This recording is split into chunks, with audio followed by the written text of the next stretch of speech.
Hi there, I'm Julia. Welcome back to the Self Love Archives podcast. I'm your self love bestie, back with another episode, and this one is so informative.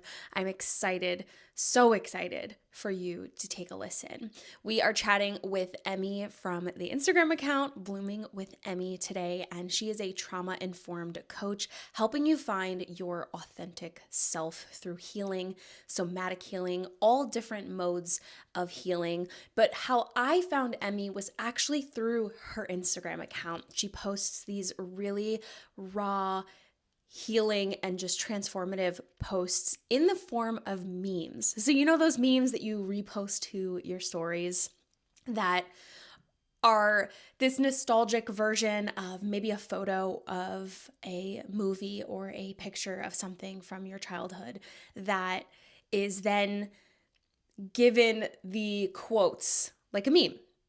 And you're just like, wow, I didn't even think of it like this. I didn't even think of it this way.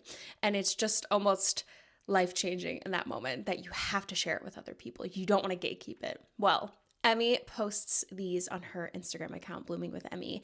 And I was so excited to get the opportunity to sit down with her and really understand not only her story, but how she created this community of helping others heal. So let's get into today's podcast episode.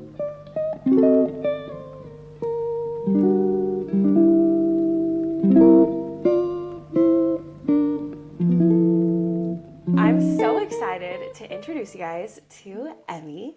Hi, Emmy. How are you? Thank you so much for being here. Hi, yes, thank you so much for having me. Of course. Please let everybody know where they can find you. I'm obsessed with your Instagram, so please share that. I feel like I've Aw. reposted so many things from your account. It's so aligning. So please share that with everybody and anywhere else where they can book you, find you, and connect with you. Yeah, sounds good. So my Instagram is blooming with Emmy, and my website is emmymarie.com, and that just has pretty much everything I offer and more information about me and free resources and all that good stuff. Yeah, amazing. And how did you get to creating Blooming with Emmy? What drew you to creating these beautiful social media posts that are just like nostalgic but aligning, but like I'll scroll through and I'll be like, "Oh my God. Yeah." Thank What brought you to you. creating it? Of course. Yeah. Yeah, so my account originally began back in 2018, just as kind of like a private, like space where I was focusing on just like health and wellness, um, just outside of my like personal Instagram. And then Yeah. in 2019, I did this little challenge that was like doing 10 minutes of creativity every day just to try to connect more with my creative side. And I used that account to post whatever I would create in the day just to kind of keep track of it and have that accountability and use it kind of like a journal. And through that process, I really started writing a lot about trauma and healing because that was a big focus of my life at the time, personally. And after doing that for a few months, I started to kind of get some traction on my posts and people, commenting and liking and all that good stuff, which felt really good. And it was awesome to connect with like other trauma survivors on there. So from there, I just kind of started pursuing it more seriously, I guess. Like I was already really committed, but I started trying to make it somewhat more cohesive and not just like anything and everything. Yeah. Yeah, and then like in 2020 got into trauma informed coaching and started, my business doing that work. And yeah, my content's changed a lot over the years, but I noticed in 2022, 2023, I noticed that there's a lot of Instagram accounts that use like a meme format. So like, typically funny, but words like on top of images that kind of like make feel relatable to people. So I noticed that was doing really well. At the time, I was doing a lot more just like Canva infographic type things. So I decided to try to make my content, which is usually very serious in nature, be just like over a pretty background image. Yeah, it's done really well. So now it feels really effortless and just natural. But yeah, it was like a choice Yeah. I made at that time. And I think it really is so like connective. I think seeing especially the posts where I think you posted one with Winnie the Pooh recently that I saw, Yeah. like seeing this very nostalgic show or movie or anything that Yeah. you're sharing with almost like a different, I guess, like a different context on top of it that's more relatable, that's deeper, that has a lot of just healing involved, and like this reminder of healing is, Yeah. I think, just connecting these two worlds that makes it a lot easier to digest this very hard thing maybe that we're Yeah. struggling as people to accept.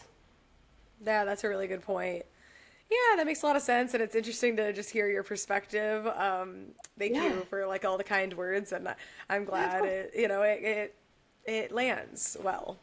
Yeah. Yeah, for sure. I definitely think that it's so important, first of all, to speak on what we're going through and the things that we have endured, whether they are positive or negative. I just think that on social media, we're seeing, we always talk about people seeing like the highlight reel. We're seeing this highlight reel of someone's life. We're only seeing the positive moments, the good moments. We're not seeing the more deeper moments, the healing moments, the moments that I think most people wouldn't have the courage to share. But it's so great to have those accounts that are more relatable. It's not that I think that the people that do share a highlight reel of their lives, of course there's depth, of course there's more to it, there's more Sure. to the story, but there's something Yeah. about any account on social media that gets deeper into it that allows us as people to either feel more courageous in speaking on our traumas and our healing more, or to at least speak to it more openly and honestly with our with our inner circle. Yeah. Yeah. That's really nice to hear. Yeah. Yeah, I don't know. Like, who knows if it's astrology or whatever it is, but I feel like there's something in me that just, feels like longs for that, like connecting to a lot of people, and social media is a really great way to do that. It Yeah. feels overall good. There's obviously problems with it, but yeah, like just talking about the real hard stuff comes really naturally to me, and I'm just really glad for any like positive impact it can create. So, Yeah, for sure. And I think I read that you're a Taurus sun. yes. Do you know what your rising sign is? Yeah, Libra and Sagittarius moon. Oh, I love that so much because Libra's definitely giving you like that balance between just like the deeper stuff and the almost like lightheartedness of the content Yeah, that you're creating. totally. And yeah, and your Taurus is just bringing you more down to earth, and Sag is over here like, let's do it. Yeah, yeah, for sure. Yeah, and my Mercury is Gemini, which always really Oh, resonates a lot with me because it's like yes, very, very chatty. Like yap, yap, yes. yap. Like I could just write forever. I can make content forever. I mean, obviously I have limits, but it comes really Yes. naturally to me to like express. So Yeah. yeah. And and in this expression, of course, you mentioned and the things that I've read about you, there's more of that. You started doing this social media account, Blooming with Emmy, like based on where, when you were healing, when you were going through traumas. Do you want to dive into Yeah, maybe that story of how you got there sure. and where you found that courage to share that? Yeah, sure. Yeah, so context about me and my life. I was in an abusive relationship in high school, and it was kind of like my first real big, like, love of my life type thing. Like, which, looking back, you're like, oh, you're 15, but when you're Yeah. 15, it feels incredibly real. I think many Hmm. of us know that. And so it was like 15 to almost 18, so it was like 3 years, and it was just like incredibly toxic and yeah, like this combination between kind of child abuse and domestic violence because Hmm. it was that just that time in your life. So I got out of that and basically had a lot of trauma, but didn't do anything to address it. I really was just like, okay, it's over, like time to move on, like let's just be happy. And um, yeah, so I tried to just do that, like move on, get over it, and pretty much just repeated the same patterns in other relationships. Like I really just chased after very emotionally unavailable men and didn't really have any basis of self-worth and struggled a lot with like anxiety and depression. Yeah, and so that went on for a while. Ended up in another relationship that was not so great. It wasn't nearly as bad, but it was not good for me. And I was in there for about 2 years, and then finally was like, okay, I need to figure this out. I got out of that relationship, and then that was 2016, and I felt like once I was not kind of actively like putting out fires and like living in survival mode, all my complex PTSD symptoms really started emerging, and so I had just like a tremendous amount of like anxiety, paranoia, nightmares, like a lot of physical symptoms. I had like really debilitating eczema and digestive problems. And so it just felt very, very unwell, like a lot of the time. Finally got into therapy, and then, yeah, just started kind of going down this like healing path within therapy, and also just a lot of work on my own, reading a lot of books, doing a lot of different like meditative practices or body work, and just kind of like orienting my life towards healing while also like working and stuff like that. Yeah, and so, yeah, like I mean, I still feel like the process is ongoing. Like a lot of my trauma symptoms are now mostly resolved, and it's more of this matter of like how that experience really shaped my identity and like all the ways it's impacted sort of like my personality even, or just like things I'm afraid of that I logically know I shouldn't be. But at this point where I sit today in 2024, yeah, like I wouldn't necessarily qualify for PTSD anymore, which is awesome. But yeah, it's been like a lot of hard work, a lot of years. And then, yeah, now like since 2020, I've been kind of supporting other trauma survivors through the work that I'm doing, which has been just like tremendously fulfilling. And just like, it's kind of everything to me. It means so much to me. So, yeah, and I'm happy to elaborate on anything you're curious about, but I'll stop just because, it's a complex story to wrap into a little thing. Yeah. Yeah, of course. I have a similar story in regards to like the a pattern of being in really abusive relationships over and over again, and it did start for me also at 15. That's okay. I'm sorry too. Yeah. Yeah.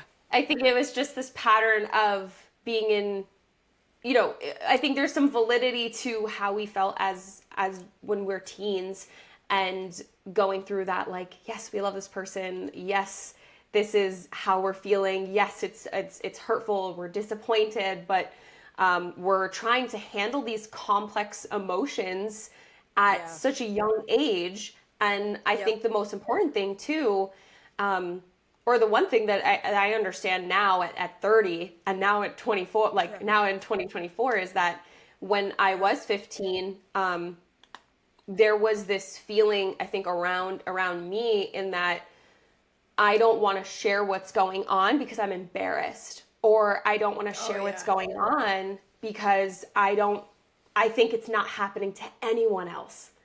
And that's so beyond not true. Right. So I think it's amazing.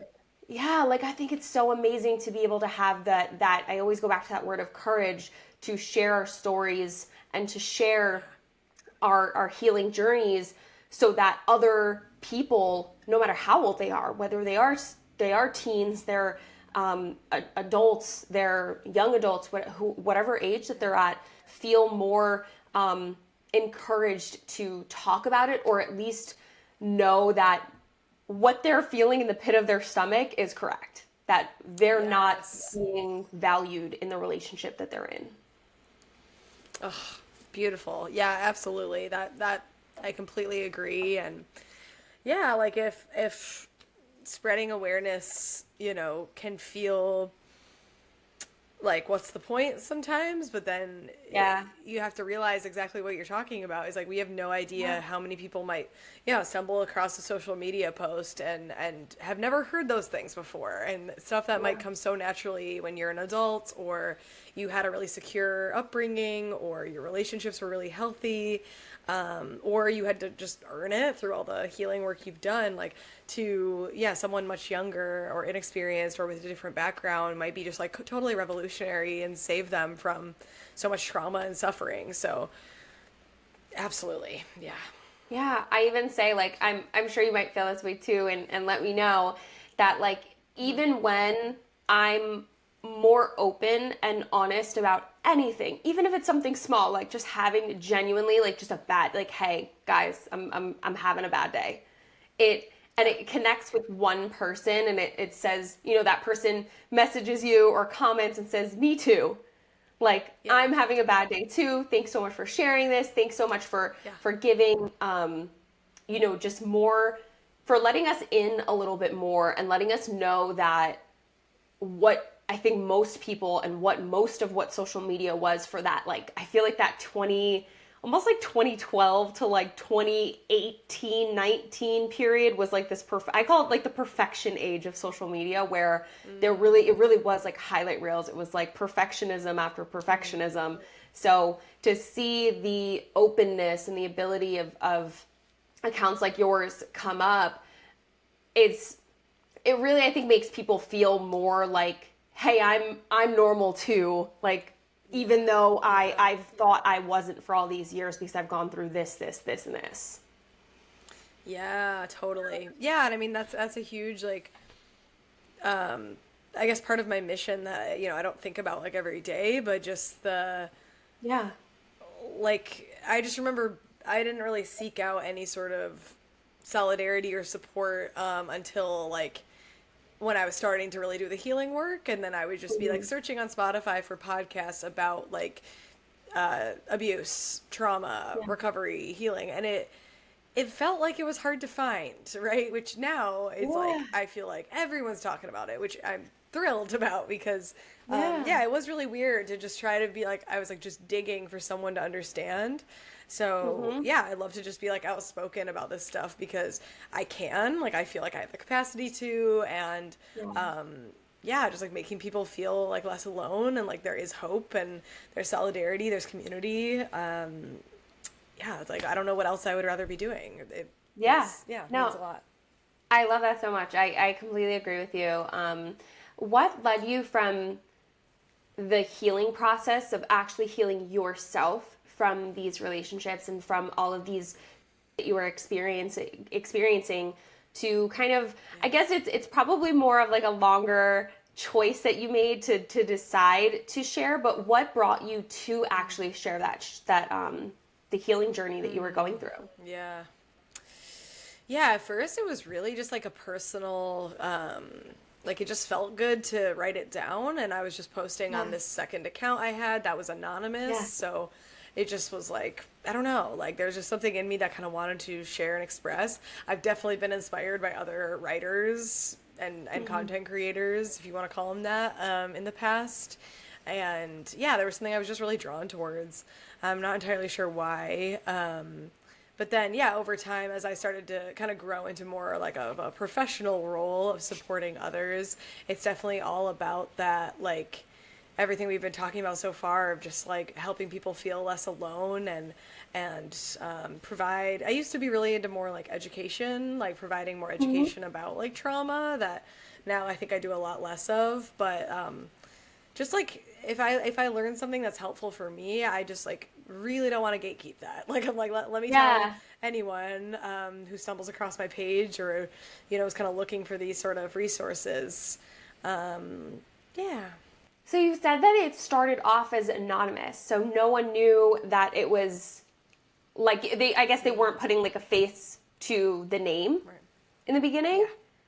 Yeah, there was no name even. It was just it was called Blooming Forward, so it was just like a brand name kind of thing instead of having my name attached. So yeah, it was just like I felt very free and yeah, it was a lot less like pressure on like you know oh people are gonna know this is me. So I definitely advocate for doing that for people who are like afraid but do feel a calling to share or create a social media account because it makes it easier.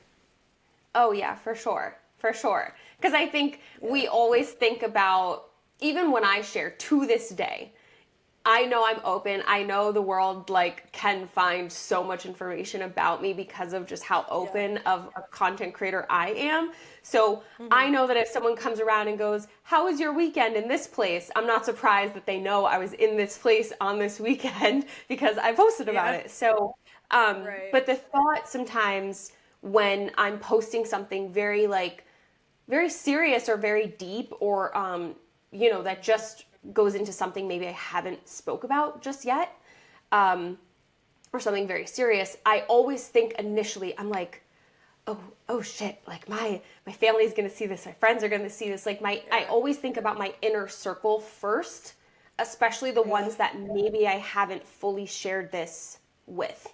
But I think at the end of the day, Totally. I'm always thinking about the bigger community, the bigger circle of how it's going to help those people and help the right people versus what I'm thinking about, versus the inner community. But I think that if it's someone who is just trying to find an outlet initially, I think that's such a great idea, a great way to Yeah. to find a different outlet. Because I think sometimes some of the outlets that we always see, like I know therapy isn't helpful for everyone.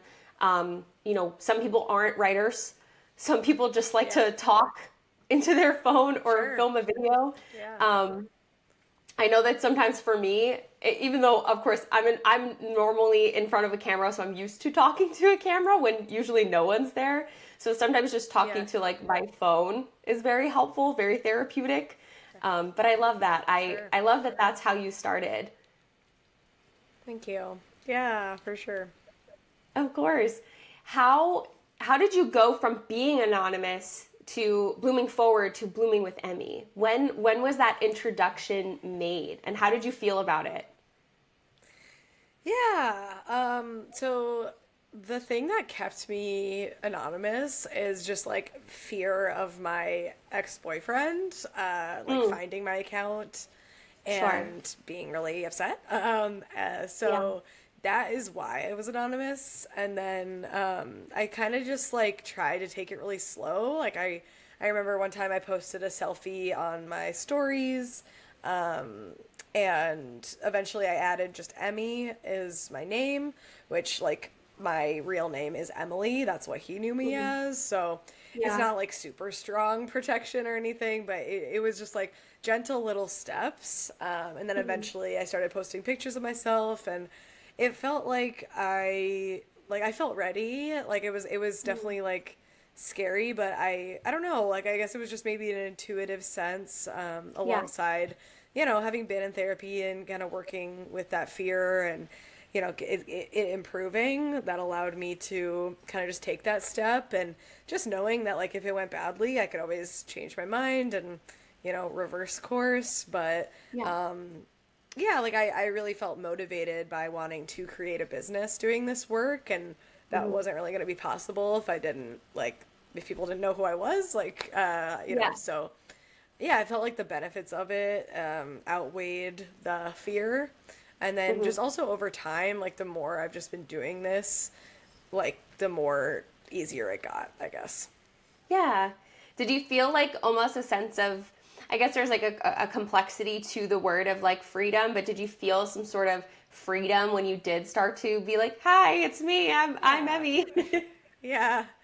Yeah, that's a good question. I mean, I just love and value freedom so much, so that's a big Yeah. part of just like a lot of things I think about in life is like I am free to do what feels right for me. I don't have to be like in this cage of control anymore, Yeah. which is like super important to me, Mhm. personally and kind of systemically or collectively.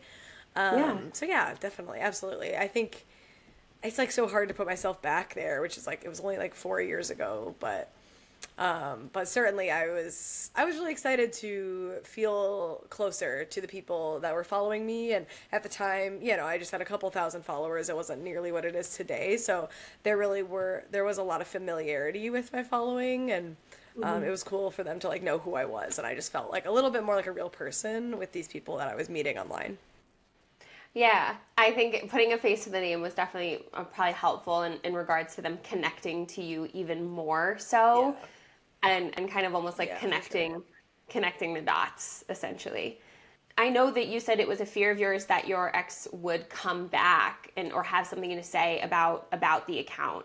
Did anything ever come from that? Did he ever say anything?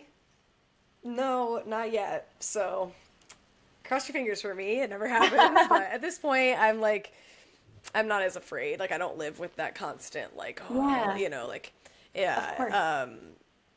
It would still be, I'm sure, very triggering and Sure. activating if he contacted me, but about that. But I feel like I can handle it now. But yeah, Yeah. so far so good. So Yeah. we just hope for the best every day. Yeah. I actually had an Yeah. experience like that.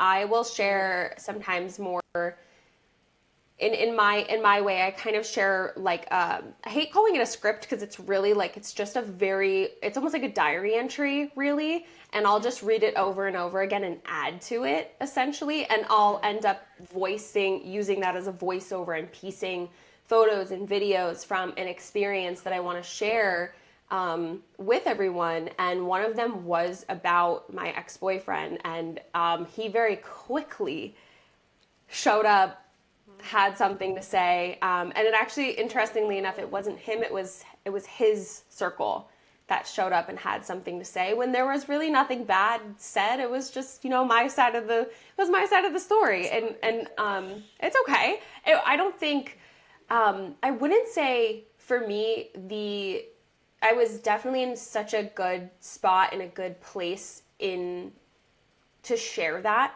And I think that's something that's really important to me before I share something. I don't usually share anything when I'm in the midst of the healing process. It's more towards like the Yeah. tail end.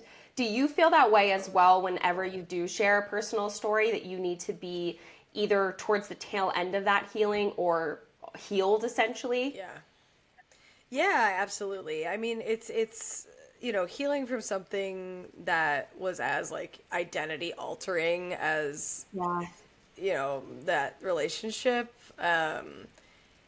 It's like there's always something coming up every once in a while that does Yes. feel pretty raw. And so if I'm having a day where I'm like really like processing grief or something, I'm like not posting about it at all, or probably not Mm-hmm. posting at all. Like I'm just tending to myself, living my life. And then yeah, in a few Sure. days if I have some, reflection on that, maybe I'll share it. But yes, I'm typically way more often talking about things that are just like not at all activating to write about. Or if they are Mm-hmm. activating, maybe it's like anger, like that could come through. But yeah, like if some rupture is going on in my relationship or something, I don't like share that when Of it's course. raw and in that moment. So yeah, I Yeah. totally relate to that for sure. Yeah, because I think we, as creatives, posting so raw on the internet for the whole world to see, like you deserve that moment for yourself, and I think sometimes that can get lost in the bigger picture of things. That Sure. you do deserve that time of healing or of whatever, Yeah. whether it's a moment, a day, a week, Yeah. whatever that is, to push through, because things do come up. As much as we think Yeah. we're past it, we're healed, Yeah. we're on the next, the next part of our path, we're over that tree, that giant tree that fell over. Like things do come back and things do come up. So I think it's so important, and I'm glad to hear that you are, putting yourself first in those moments, to make sure that you're in a good headspace in order to share these really raw and vulnerable things. Yeah. Thanks. Yeah, and it's interesting because as you say that, I feel like how my content tends to be lately, or in the past few years, or maybe, is Mm-hmm. more of like statements acknowledging the realities of healing rather than like Yeah. specific like what I'm going through. It's more Yeah. like, you're still lovable when you have a bad day or something like that, compared to Yeah. like today's been a bad day because of this. It's like I kind of Yeah. take the experience I'm having and more frame it in like a general offering towards someone else that could Sure. relate. And I think that kind of allows me to feel that sense of privacy rather than like perhaps an influencer who is truly expected almost by their audience to be telling all like week after week. Like mine Mm-hmm. is way more like I'm sort of like writing for you, but it's not always like about me per se. Yes. So Yes. yeah, never really thought of it that way, but it just came up while you were saying that. Yeah. Yeah. No, I think that's so great because there definitely is that expectation that Yeah. everything happened right now, 5 seconds ago, in this moment, Yeah. and this is happening Yeah. right It's now. intense. And that can be really overwhelming, as a creative, but I'm sure it can Yeah. be really overwhelming for even like the reader of it. So I would love to know, in in everything that we've learned about you, learned about Blooming with Emmy, where did your self-love journey start? Yeah. Great. So I feel like self-love for me has been, yeah, really closely connected to what I refer to as healing, which what I mean by that is kind of doing therapeutic or other kind of like intentional work or care, receiving that care or giving that care to myself to help me feel well mentally and Yeah. emotionally after trauma. So a big product of that abusive relationship was just like unbelievable amounts of shame that came across both directly from him, like a big tool of his control over me was constantly making me feel like there was something wrong with me. I was to blame for absolutely every problem we had, which were oftentimes Yeah. just his problems, like Yeah. that it was just projected onto me as something I needed to fix or take care of. And so I was just like drenched in this shame, both coming from him and then also shame is a really common and normal response to experiences you can't control, and you don't, feel like you have any power to escape from, or you literally can't. So a really normal part of like folks who grow up in abusive or neglectful homes often deal with a lot of shame too, or any kind of like traumatic, long-term, complex situation. And so with shame, you're basically it's like the opposite of self-love. It's like there's something wrong with you. You're a bad Yeah. person, all that. And so it's interesting because like for a long time shame sort of drove me to pursue healing in some ways because it was like, well, I'm bad as I am, so I need to improve. And that was going on even when I was still dating him and then like in those years kind of after of just like I need to be a better person, I'm a bad person, just all this bullshit that like is really sad like to look back on and Yeah. just like I was fine, like I was like a Yeah. normal girl, like everyone has flaws and stuff, but like yeah, it's like truly brainwashing to be in an emotionally abusive relationship. So anyways, yeah, like I feel like yeah, around 2017, 2018 sort of like was exposed to concepts around like self-acceptance, self-love, self-compassion.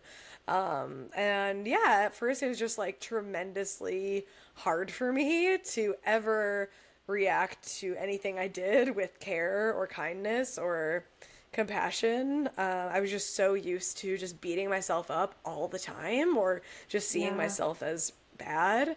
But I felt like it was in it was just critical for the healing process. I don't know if it's because I read that somewhere, but it really felt like, I mean, it just makes you miserable to hate yourself, right? So I guess it makes a lot of Yeah. just common or intuitive sense to expect that if you could love yourself, maybe you would be happier and not feel so, just awful all the time. So I feel like I really had to commit to it almost as this like kind of like discipline, like something that it took discipline, took Yeah. effort, took diligence almost to constantly try to meet myself with, if not kindness, neutrality, acceptance, just like, okay, this is how it is, instead of like, you're bad, Yeah. So it really did feel in a lot of ways like a mindset shift for me, something I very much consciously chose and had to choose over and over and over again.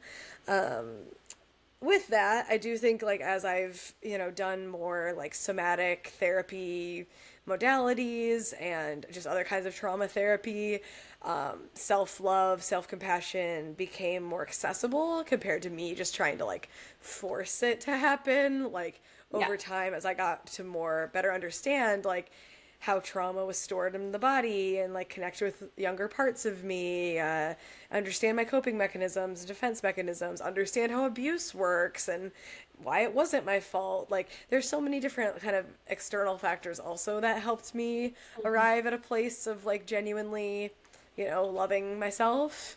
So yeah, that's like kind of the short version, I guess, but Yeah. I'll stop for now. Yeah. No, I think there's so many pieces to self-love for sure. I Yeah. definitely know, and I hope by listening to this conversation, a lot of people know or are starting to understand that self-love is not just this like thing that happens out of nowhere or this thing that you just have for yourself. It is constantly Yeah. like that choice of choosing yourself, choosing to love yourself, choosing to put the work into yourself. It really is like a discipline at the end of the day. It's a discipline. It's setting boundaries. It's looking at all of the parts of yourself that are accepted by society, which doesn't matter to begin with, but also the parts Yeah. of, you know, the parts of you that society doesn't accept or doesn't like or tells you are ugly or tells you are bad. And especially coming from,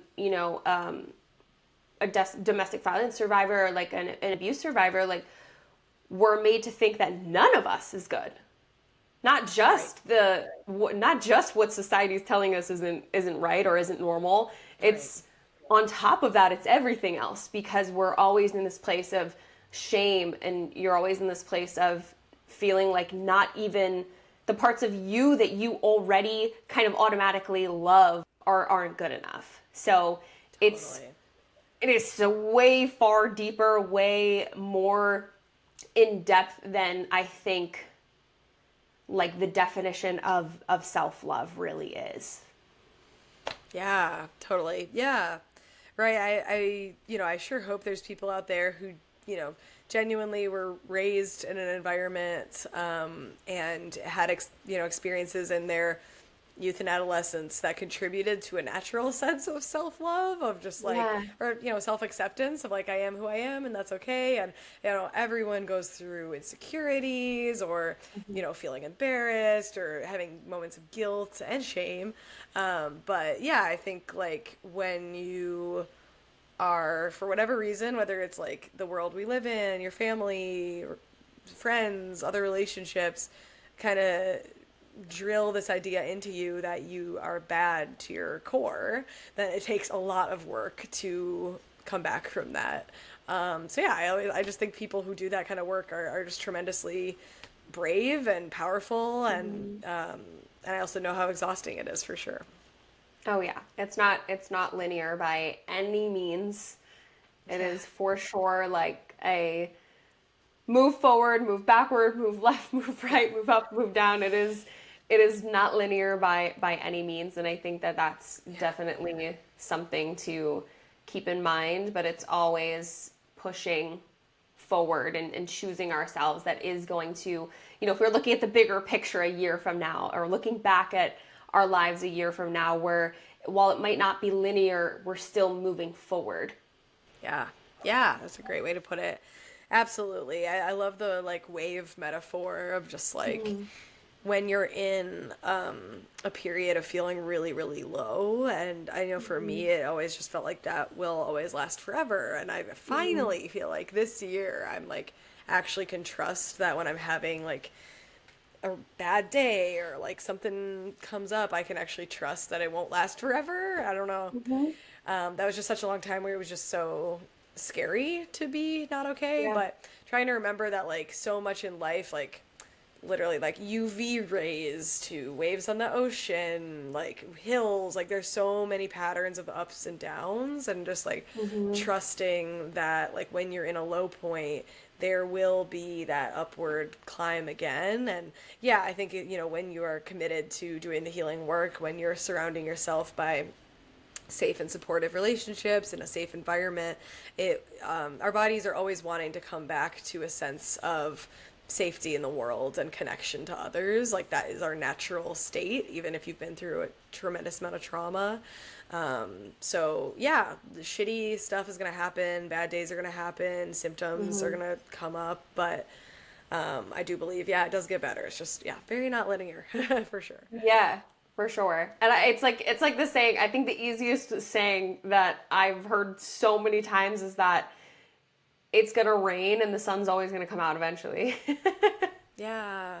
Yeah, that's a great one too, right? Just and I just love Yeah. how it's like trusting the cycles of nature because how are you Hmm. going to disprove, that plants die in the winter and then they come back in the spring? It's Yeah. like that's all around us all the time and Yeah. it's so different than this like hyper productive kind of capitalist paradigms of like we always have to grow. Like you always have to Yeah. grow, profits need to grow, everything needs to always work perfectly and it's just like that is Hmm. not accurate to nature Yeah. and we're a part of nature. So I love leaning on that for inspiration Yeah. and comfort. Yeah. It's so true though. I've been seeing a lot of videos lately actually where especially anyone that struggles to love the physical parts of their body, a lot of videos where people are comparing like stretch marks to the like roots of a Oh tree yeah. or Those like are the beautiful. lightning, Yeah. like comparing to nature, and it's really so true. Like we are a part of nature. So it's crazy to think that we aren't anything like it. That we are Yeah. so special Separate. in this way where we aren't similar. Yeah, But that's just not exactly. true. Right? Right. It's like just factually untrue. Yeah. Yeah. Yeah. Yeah, exactly. So you mentioned somatic healing a bit. Uh-huh. Can you dive into that? Because I would love to learn. Yeah.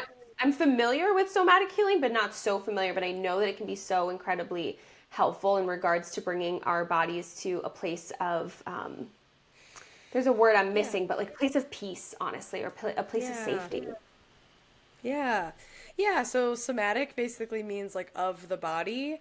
A soma is like another word for body. And I think, within the kind of like lineage of the somatic work that I practice, with my coaching work and also that I've done in my own personal therapeutic work, it's not simply like your arm, like the flesh, like sort of like the anatomical structures. That's more of like Yeah. where we notice like emotional sensations in the body. Like so when you say you're feeling sad, what does sadness feel like? Where does it live? Like not literally like what is the anatomy of that region, but just more like the Yeah. felt sense, I guess. Yeah. So when it comes to like somatic work, somatic healing, somatic therapy, there's so many different kinds, but it's essentially this approach that is including the body in the work you're doing rather than just Hmm. like traditional talk therapy or other kinds of talk, mind, cerebral based therapeutic modalities that are more focused on just cognition, like what do you believe, what do you think, what do you know, like which I do a lot of that as well, but somatic kind of takes it like into the body. And yeah, what I really love about it is if you're like an anxious person and you're constantly thinking and you have all these stories and narratives and like beliefs and ideas in your head, to gently, with curiosity, respect, compassion, go beneath those thoughts and really like track what's going on in your body. It's just like it feels almost magical sometimes how like illuminating that can be. It can also be very, very Mm. hard. Like it can be very painful compared to just Oh like, yeah. let's talk about these concepts and like intellectualize Yeah. everything, which is like my comfort zone for being the Yeah. client for sure. To actually go within takes a lot of effort from me. Um, it feels very easy when I'm guiding someone to do it, but when I'm Of actually having to do course. it myself, it's much harder. Um, Yeah. but yeah, I feel like it can really lead to this much deeper sense of connection with yourself, including Hmm. parts of you that you maybe just don't acknowledge or you were taught were really bad, and they're guiding your life in some way. Like they are coming out in actions, they're coming out in reactions, and you don't like that. But if you can, sometimes we can sit there, get into it, and find a sense of connection with those parts of us that leads to this whole sense of like integration, peace, calm, curiosity. That's all like all the stuff we're looking for when it comes to healing. So yeah, it's like kind of hard to explain in a way, but it's just like very powerful and yeah, highly recommend if anyone's like curious There's lots of different practitioners and modalities that do somatic work. And yeah, it's good stuff. So essentially, somatic work is kind of connecting because we are completely intertwined. Everything in our body, including like our brains, I think sometimes we Yeah. separate what goes on the inside, what goes on in our head versus what goes on the outside when they're all intertwined. So somatic work is really kind of combining the two in a really in the way that it should be. And I feel like the word that kept coming to me as you were talking about it was like intuition. Like, where am I intuitively feeling this specific feeling or this specific pattern that just keeps coming up for me? Like, where in my body am I feeling that sensation? And how can I, give it more attention? Yeah. And give it the attention it deserves. Yeah, for sure. Yeah, I love that. And it's interesting, like I've noticed as the last couple like year or so that I've really been doing somatic work with other people. And I think inviting it more into my life personally as well. I do feel like my intuition is just getting like kind of like scarily good lately. Like I don't want to say that and then, it goes away, whatever. I shouldn't expect that. But anyways, like there's been a lot of times lately where I'm like I really like know what my friend's like about to say, and I'm like, that's like they say it, and I'm like, yep, I was just like expecting you to say that. And I'm like, that's really weird. Like, but I think there is something to it of like when you can kind of, hear in someone's voice or through what they're saying and sort of like track that through your body, that almost feels like intuition in a way. I have no idea, but it's cool. I like it. I believe that we all are very intuitive people, like extremely intuitive people. We just are so the universe, or the world is so loud that we don't have the chance to listen. So when we start to listen, when we start to do somatic work, when we start to actually be with ourselves and actually hear what our minds, our hearts, our souls, our bodies are actually telling us or trying to tell us, then we start actually hearing it. Yeah, that sounds great. Yeah, I definitely feel like I agree with that personally for sure. Yeah. And so somatic work is something that you offer Yeah. to your clients. Yeah. What else do you offer to your clients to help them in their healing journeys? Yeah, so I have a lot of different like offerings. Like I do like one-on-one trauma informed coaching, which is where that somatic work comes in. So that's where I'm like meeting with someone one-on-one and typically like starting by getting a sense of what their desires are for themselves and for their life. So I meet them there and I'm not trying to, come up with some agenda for them. And then we're kind of looking at what are the obstacles getting in the way of that. And so if someone's really wanting someone to like brainstorm with, for example, great.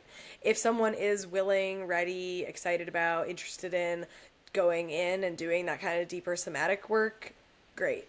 If people sometimes maybe really need like a supportive person to vent to and be validated by and just like offer more of that like comfort, I'm here for that. So I try to keep it like super flexible, always staying, within my scope of practice and like what I've been trained to do and what I'm just capable of doing as a human being on earth with empathy and compassion.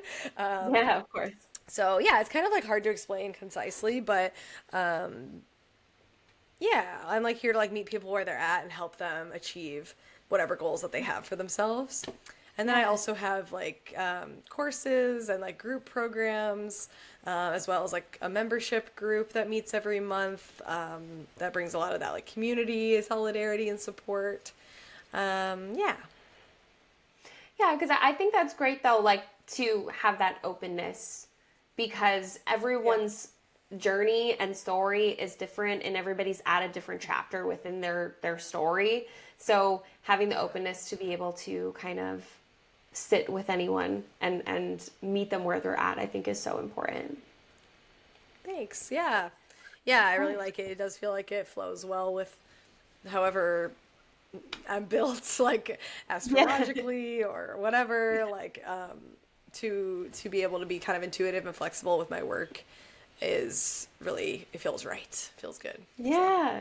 And when it feels right, it feels right. Can't fight it. Yeah, exactly. Yeah.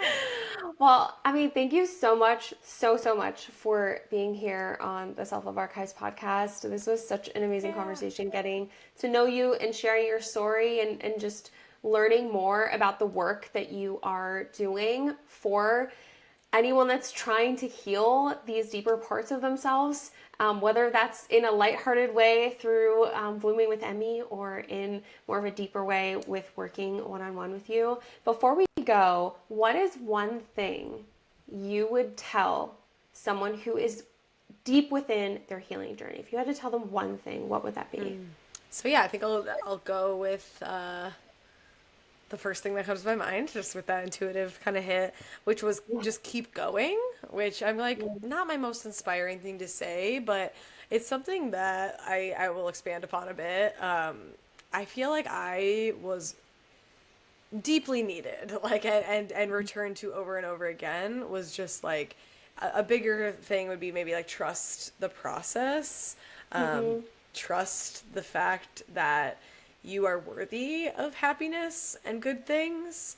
And I personally believe, and I know a lot of different lineages of trauma therapy and other kinds of, even spiritual belief systems believe that like trauma can't destroy or permanently damage the core of who you are, like that there is this self underneath all of like the layers of shit you've gone through, and pain you've experienced and defense mechanisms that have been cultivated, and it's possible to get back to that. It's possible to connect to that version of you that feels at ease or is like filled with laughter and like joy.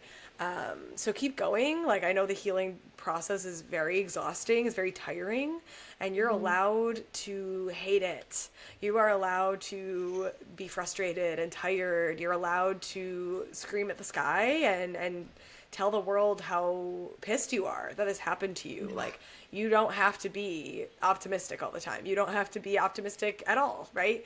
You can be exactly as you are and still return to the things that bring you a sense of joy or bring you a sense of comfort and solace, and also don't isolate yourself. That is a really hard one for me, or has been, and just like learning that like it actually is safe to lean on other people, whether that's like someone you hire like a therapist or a coach, or it's like your best friend or your pet or a tree or whatever. Like, just seek support. Yeah, which I know is very scary, but once again, it's like we heal from relational wounds in relationships, so it can be really helpful overall. Yeah, I love that so much. It's definitely, yeah, I think that's so good. It's so true. Just like it's as simple as it is to say keep going. It is, there's so much depth to that, and I think sometimes that's really all we need to hear. Yeah. Well, thank you Cool. again, really so much. Please, Of before we course. officially go, please tell everybody where they can find you, where they can book with you, and where they can follow you on socials. Yeah, so social media, Blooming with Emmy, and that's Instagram and TikTok. And then emmymarie.com is my website where I have all the different offerings I have going on at any given time. So you can learn more and contact me through there. Perfect. Thank you, Emmy, so much. I appreciate you for You're being welcome. here, and I can't wait to just see what's like up for you next. Thank you. Yes, thanks so much for having me. Appreciate Yeah, it.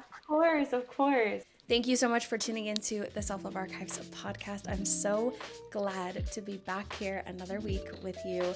Remember, episodes go up every other Sunday at 12 o'clock Eastern Time. I cannot wait to see you in the next episode. Bye.